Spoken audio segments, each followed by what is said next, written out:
दोस्तों news India में आपका फिर से स्वागत है। दोस्तों आज की इस वीडियो में हम लोग बात करने वाले हैं इसरो के सेकेंड स्पेस पोर्ट के बारे में। जी हाँ दोस्तों, और ये भी जानेंगे कि आखिर भारत का ये दूसरा अब तक का सबसे बड़ा और सबसे लेटेस्ट जो स्पेस पोर्ट बनने वाला है, या आप इसको सिंपल भाषा में लॉन्च पैड भी कह सकते हैं, ये भारत के किस काम आएगा और इससे आने वाले फ्यूचर में भारत को और कितने फ़ायदे हो सकते हैं वो भी जानेंगे। लेकिन दोस्तों आपको जानकर ये आश्चर्य होगा कि भारत को आज़ाद हुए 70 साल से ज़्यादा हो गए हैं, लेकिन भारत के पास अब तक दूसरा स्पेस पोर्ट नहीं था। यानी कि अगर हम श्रीहरिकोटा सतीश धवन की बात छोड़ दें तो उसके अलावा भारत के पास दूसरा ऐसा कोई लॉन्च पैड फैसिलिटी नहीं थी जहां से भारत अपने सैटेलाइट को लॉन्च कर सकता है। जबकि अमेरिका जैसे देशों में एक एक शहर में 3-3 4-4 फैसिलिटीज़ अवेलेबल हैं आज के समय में। इससे आप अंदाज़ा लगा सकते हैं कि भारत की गवर्नमेंट और भारत के जो गवर्नमेंट सेक्टर थे, खासकर स्पेस इंडस्ट्री में, उन्होंने इस पे ऊपर कितना ध्यान दिया है। फिलहाल छोड़िए, देर है दुरुस्त है, अच्छी बात है। चलिए जानते हैं ये जो सेकेंड भारत का स्पेस पोर्ट होने वाला है वो कितना खास होने वाला है। एक रिपोर्ट के अनुसार आपको बता दें कि ऐसा माना जा रहा है कि इसको तमिलनाडु में बनाया जाएगा और तमिलनाडु का जो डिस्ट्रिक्ट है कुलाशेखरपट्टिनम, उसमें इसको मंजूरी दी जाएगी। अब इससे रिलेटेड जो सबसे बड़ा अपडेट था कि भूमि अधिग्रहण का, तो तमिलनाडु की सरकार के अनुसार उन्होंने भूमि अधिग्रहण के जितने भी स्टेजेस थे लगभग कंप्लीट कर लिए हैं और बहुत जल्द ही इसको इसरो को हैंडओवर कर दिया जाएगा। यानी कि जल्दी ही इसरो को एक ऐसा ज़मीन मिल जाएगा जहां पर वो अपना दूसरा स्पेस लॉन्च फैसिलिटी बना सकें। यानी कि इससे रिलेटेड जितनी भी अपडेट आती हैं वो आपको बहुत जल्दी देखने को मिलेंगे। ऐसा बताया जा रहा है कि इसके लिए जो इसरो को डिमांड थी कि लगभग 2300 एकड़ की जो ज़मीन है वो इसरो को चाहिए, क्योंकि जो भारत का सबसे पुराना सतीश धवन स्पेस सेंटर है वहाँ से इसको लॉन्च किया जाता था पहले सारे सैटेलाइट वगैरह को। लेकिन उसके पास कमी ये थी कि वहाँ पर सिर्फ 2 फंक्शनल लॉन्च पैड थे, यानी कि सिर्फ 2 ही ऐसे पैड बनाए गए थे जहाँ से सैटेलाइट को लॉन्च किया जा सकता है। लेकिन उसमें भी कुछ समस्याएँ थीं, यानी कि जब वहाँ से किसी भारी सैटेलाइट को या फिर छोटे सैटेलाइट को लॉन्च किया जाता था तो वो जो सैटेलाइट होते थे रॉकेट, वो श्रीलंका के ऊपर से होकर जाते थे।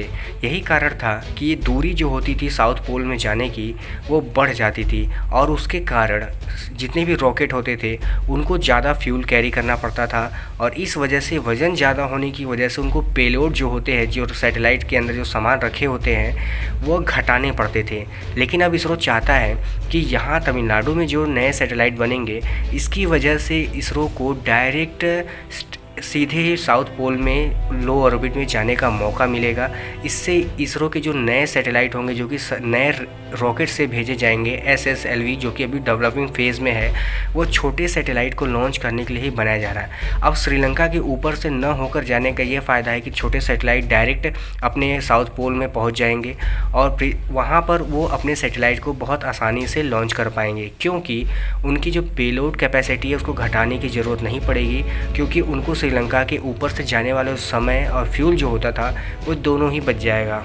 इससे क्या होगा कि आने वाले समय में इसरो जो छोटे छोटे सैटेलाइट होंगे उनको इसी नए स्पेस पोर्ट से लॉन्च करेगा, क्योंकि इनको लॉन्च करते समय इसरो को समय कम लगेगा, फ्यूल भी कम लगेगा, बट वो अपना काम आसानी से कर लेगा। यानी कि पोलर ऑर्बिट में जितने भी सैटेलाइट को लॉन्च करना होगा इसरो अपने बनाए जा रहे हैं, यानी कि नए जो रॉकेट बना रहा है इसरो SSLV, खासकर ऐसे सैटेलाइट जो कि छोटे साइज़ के होते हैं उनको ही ध्यान में रख कर बनाया जा रहा है, इसी से लॉन्च करेगा और इसी नए स्पेस पोर्ट से यानी लॉन्च पैड से भी लॉन्च होंगे। इससे ये फ़ायदा होगा कि आपको अगर बड़े सैटेलाइट लॉन्च करने हैं जो कि इसरो अपने पुराने सतीश धवन स्पेस सेंटर से लॉन्च करता है, तो उसको एक लंबी दूरी तय करनी होती है जो कि श्रीलंका से होकर जाती है। अब वो बच जाएगा और इसरो बिना फ्यूल बढ़ाए और पेलोड घटाए ढेर सारे से छोटे सैटेलाइट को यहीं से लॉन्च कर पाएगा। अब ये बात तो थी फ़ायदे की। अब बात आती है कि आखिर इसरो इतने दिनों तक कहाँ था और भारत सरकार ने इस बारे में पहले क्यों नहीं सोचा। तो इससे रिलेटेड एक जो अपडेट है वो ये है कि इससे पहले इसरो छोटे सैटेलाइट के ऊपर उतना ध्यान नहीं देता था, क्योंकि इसरो अपने जितने बड़े बड़े सैटेलाइट होते हैं उसके पास एक अपना एक रॉकेट था PSLV, उसी से लगभग लॉन्च किया करता था। तो इसमें मैटर नहीं करता था कि छोटा सैटेलाइट है या बड़ा सैटेलाइट, क्योंकि जैसे जैसे इसरो के काम बढ़ रहे हैं, इसरो की काम करने की कैटेगरी में भी फ़र्क आ रहा है। तो अब इसरो छोटे सैटेलाइट को भी लॉन्च करना चाहता है, बल्कि छोटे रॉकेट के द्वारा, जिसका नाम है SSLV। इसी को ध्यान में रखें कि छोटे सैटेलाइट को लॉन्च करने के जब इन छोटे रॉकेट को यूज़ किया जाएगा तो इनके पास इतना फ्यूल नहीं होता है कि वो श्रीलंका के ऊपर से होते हुए जाएँ, और चले भी गए तो फिर आपको पेलोड घटाना पड़ेगा।